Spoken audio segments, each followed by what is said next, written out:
Hello guys, for this video ay nag-start na po tayo mag-teaching online.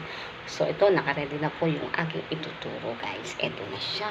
So kailangan po natin ng laptop pag tayo ay magtuturo. So ano po ba ituturo natin? So magtuturo po tayo ng English Tagalog lesson.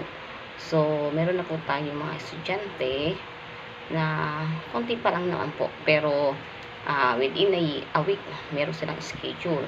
Merong 2 beses sa loob ng isang linggo, merong 3 beses sa loob ng isang linggo. So, hindi po tayo araw-araw nagtuturo ng teaching Tagalog.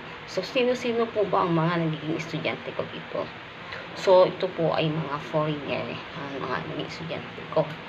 Meron po taga-England, taga-Germany, USA. So, hindi po sila lagi wag lang po sila may free time sa kanilang trabaho. Sila po ay nagpapaturo sa akin ng teaching Tagalog lesson.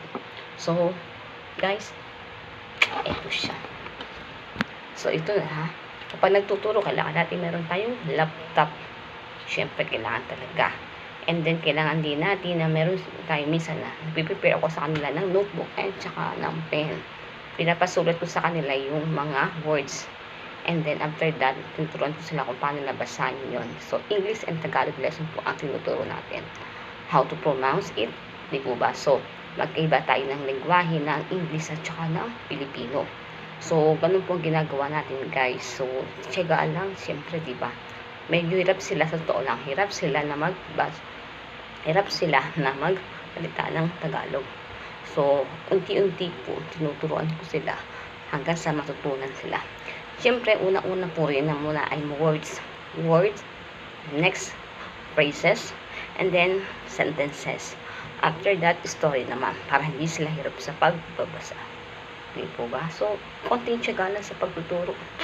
Try nyo, di ba? So, totoo lang, mahirap din maghanap ng estudyante na willing na matututo ng Tagalog. Pero, sa panahon ngayon, maraming mga dayuhan o mga foreigner na gustong matuto ng Tagalog. So, maraming mga foreigner na gusto mag-stay here in the Philippines.